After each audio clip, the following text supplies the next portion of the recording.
Hello, Steve White, Trek Boy 89 for Steve White's 89. Well, another episode of Star Trek Discovery. Episode 5, Die Trying. This is 55 minutes I just didn't want to go through. I just so didn't want to watch this. I just, literally lay down and, died. I slept for, 5 hours. And I got up and it's like, oh, you have to do this. Like I said, I watch this so you don't have to. It's a sacrifice. So we start off with a window scene. Saru and Michael are talking about Starfleet, the Federation, basically what they're hoping to find when they get to the Federation. They refer to each other as Captain Number One. We find the Federation in a little bubble space. It's like a little commune or a co-op where all the ships are putting all their energy together to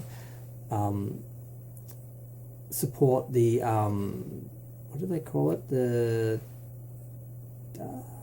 distortion field. So they're basically hiding themselves in a little bubble.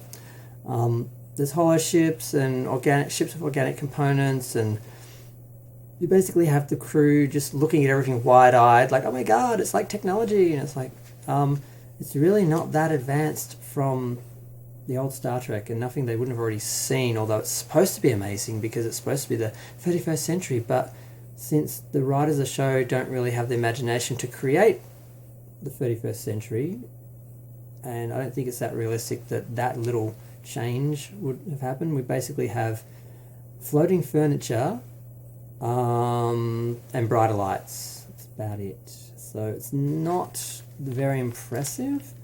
Although the light is appreciated, and we finally get the shot where the crew members walk in, because they basically, it's just Michael, Saru, and Adora. I'm going to call her Adora because I'm just used to the name Adora, and I cannot remember to say her name correctly. I'm not even going to try, so I'm just going to call her Adora.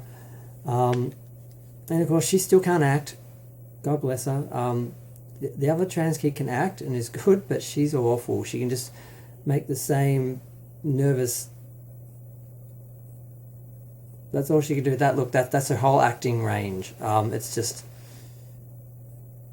oh gee, oh gee, I'm young and not sure what to do. Oh, that's kind of it. I know it's not a good imitation, but that's my frustration with her. She can't do anything. So they just lead her off, and then we never really see her again. I just realised. Because she has to be analysed. So of course we meet the commander, and it's Admiral. Is it Admiral? Commander. Oh God, I can't read my notes. I can never read my notes. This is so bad. What is his name? Oh, I don't know. Oh, Charles Vance. That's it. Commander in Chief. Why that's over here, I don't know. That should be on the yeah. And the security, Lieutenant Weller. So they come to greet them, and of course, first thing I thought, oh no, he's a man, that means he's going to be a bad guy, because I'm like, why isn't it a black woman? Every other leader, every other ship and community has been a black woman. I'm like, why? I'm like, oh, he must be the bad guy. Okay. So what's going to happen here? Is it going to turn out the Federation is just one big cesspool of corruption, and they're just going to be fighting against them, or what's going to happen? I had some really bad feelings, but it didn't turn out that way, thank God. But basically he's saying, okay, well, we need to take your ship apart for analysis and separate your crew and work out where they'd be best suited to help out with us, because basically you're in Starfleet again, and you have to put Starfleet before yourself and what you want and what your crew needs, which is kind of true. But as Michael points out, and it's annoying when they actually make her right when she's actually right, but she's basically saying we are better off as a unit working together. We can contribute more as we are, but separating us off, basically, it's sort of like what Disney did with 20th Century Fox. They bought it whole as a as a unit, and they just dismantled it, and then it became worthless. All the elements on their own, were worthless. So she wants to argue that, and she's being herself, and of course this commander is like, excuse me, bitch? And he keeps putting her in check, which is really nice to watch. It's really nice to see Michael get slapped down a bit, because she's just so out of control. And Saru is so passive and just like, okay, Michael, do whatever you want. Just, choose your words. It's a bit much. So Michael's trying to prove their worth because they're desperate to keep the crew together and not be separated. And, I understand. I wouldn't want to be either. They are like a family somehow, even though they're all a bunch of extras and one actor. One character and a bunch of extras. So there is a bunch of refugees from someplace. They're sick, they're dying, they can't work out what it is. And she tries to solve the problem, and he sort of laughs at her and gives her another, excuse me, bitch, stay in your lane. And she has to regroup and rethink because this is the tangent she's going on, and she's trying to make this work, so she has to keep trying. And she does manage to show that, well, we have some worth because we have all this experience and all this old school knowledge and a different culture of crew and Starfleet that we, are from. And basically, she finds a way to resolve the problem. She's like, give me the logs where this crew's been and we will find where they got this disease. So because she has just infinite knowledge of everything from the 21st century, 22nd century, 21st century? Yeah, 21st century.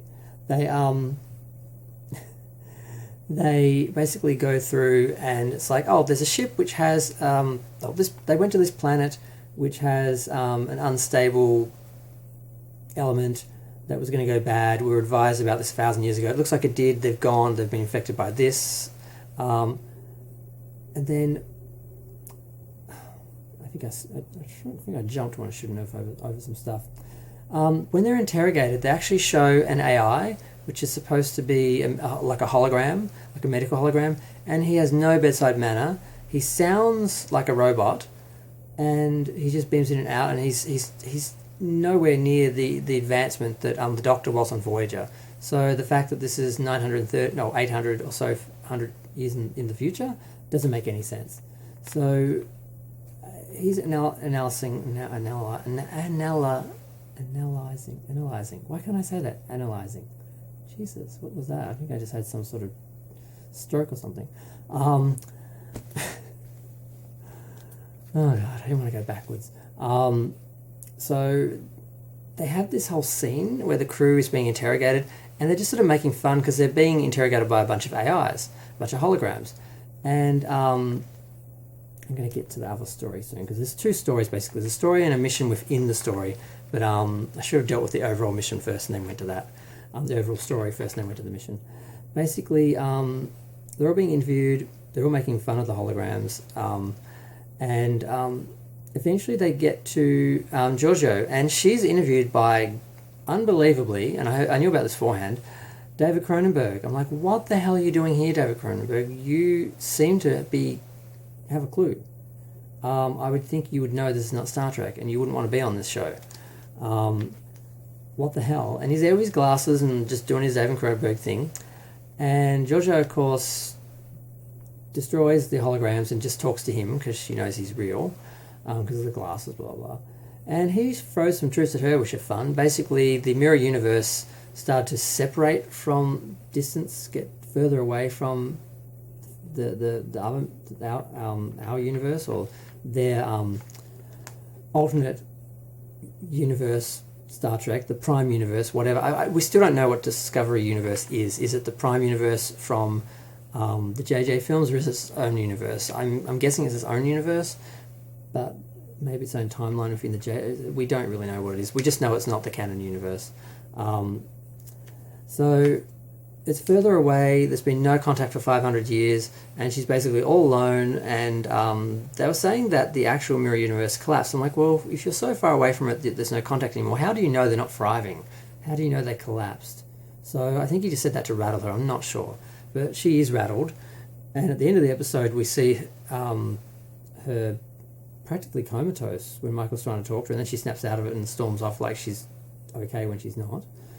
That's pretty much the end of the episode. So, what do we get out of that? Not a lot. Well, either way, they go off on their mission, and it almost feels for a few minutes like a Star Trek episode. Like, it almost feels like a Star Trek episode. They just go off, they find this seed ship, and it's in a nebula. They have to go into the nebula, or the Ion Storm. and it's difficult, and they get in and they find that the crew that's manning it is the same crew as Nahn's race, same race as Nahn's race, and there's a guy and a family, and the family were killed when there was a CM something burst. Oh no, my notes are failing me again. Well, there's some technobabble, CME burst, and he was beaming, because you can only beam into this little seed chamber, which is tiny. Considering it holds all the seeds for everything in the Federation, you'd think it'd be a bit bigger than one room, which just spins around, which is supposed to make it look... technology, I don't know. So he was beaming in when it hit, and it disrupted his whole everything. So he's like not like in the same realm. He's like sort of phasing in that, and he's put his dead family into stasis. And he's trying to hold on to them. So they eventually work out his issues, and they get him to help them and show them where the seeds are. They take the seeds, they create a vaccine, they save the aliens, and prove their worth. Now, before they go, Nahn decides to stay because I'm not quite sure. I don't know if she's trying to save him, because he's had damage from the radiation from the burst as well.